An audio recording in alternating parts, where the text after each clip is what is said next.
안녕하세요. 오늘은 로마서 3장 말씀입니다. 바울은 로마서 1장에서 이방인의 죄에 대해서 말씀했습니다. 이방인들에게 복음이 흘러들어가지 않았다 할지라도 그들이 핑계할 수 없다는 겁니다. 하나님이 창조하신 모든 창조 세계 속에 하나님의 능력과 하나님의 위엄이 다 담겨 있기 때문입니다.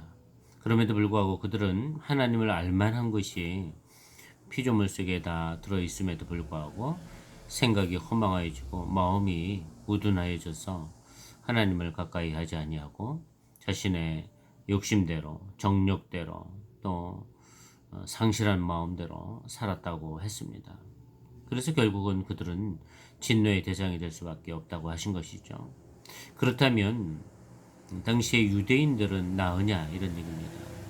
유대인들은 하나님의 말씀을 맡은 자들임에도 불구하고 자신들이 하나님의 말씀을 맡았다 자랑하지만 실제로 말씀대로 율법대로 지키며 살지 않았다는 겁니다.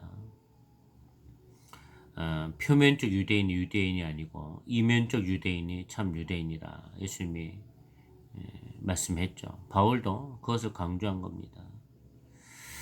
그러니 무늬만 유대인이라고 유대인이 아니라 유대인답게 살아야 유대인임을 말씀하고 있는 것입니다. 그렇게 보면 이방인이나 유대인이나 다 죄 아래에 있다고 선언합니다. 이 땅에 의인이 하나도 없다는 것입니다. 오늘 로마서 3장은 의인이 없으니 하나도 없다라고 선언하고 있습니다. 모두가 다 진노의 대상이 되었다는 것이죠. 그러면 이 땅의 모든 사람들이 희망이 없는 것처럼 보여집니다. 진노를 받을 대상으로 전락했기 때문에 그렇습니다. 그런데 이렇게 소망이 없는 사람들에게 하나님이 소망의 길을 열어주셨습니다. 그것은 이 땅에는 없지만 하나님이 하나의 의를 세웠다는 겁니다. 이것이 하나님의 의인데 이 의는 하나님의 의이면서 이 의를 믿는 모든 사람들을 의인으로 인쳐주시는 의입니다. 그렇다면 하나님이 세우신 의인은 무엇일까요? 그것은 예수 그리스도라는 겁니다. 예수 그리스도를 믿으면 누구나 다 의인으로 인쳐준다는 것이요.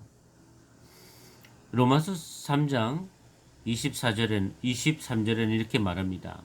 모든 사람이 죄를 범하였음에 하나님의 영광에 이르지 못하더니 그러나 다 하나님의 영광에 이를 수 없었으나 하나님이 하나님의 영광에 이를 수 있는 길을 열어주셨다는 겁니다. 그것이 예수 그리스도라는 거예요. 사람이 율법을 지켜서가 아니라 어떤 행위를 착할해서가 아니라 예수 그리스도를 믿으면 그 사람들을 다 의로 인쳐 주시겠다는 것이 하나님의 계획이고 하나님의 구원의 섭리라는 것입니다. 이것이 하나님이 우리에게 베풀어 주신 엄청난 선물인 것이죠. 그러니 우리가 어떻게 살아야 되겠습니까? 이방인이다, 유대인이다 이런 거 갖고 갑론을박할 이유가 없다는 것입니다. 율법을 지켰냐 지키지 않았느냐 이런 거 가지고 갑론을박할 일이 아니라는 겁니다. 우리를 위해서 큰 은혜를 베풀어 주신 하나님의 그 사랑을 감사하고 예수 그리스도를 온전히 믿음으로 우리도 의인으로 인침을 받는 것이 중요하다는 것입니다. 그렇습니다.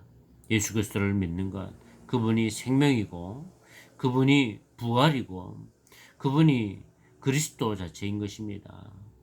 그러니 우리가 믿음 안에서 승리하길 바랍니다.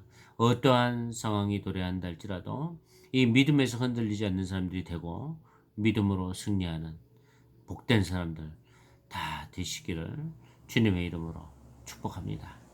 감사합니다.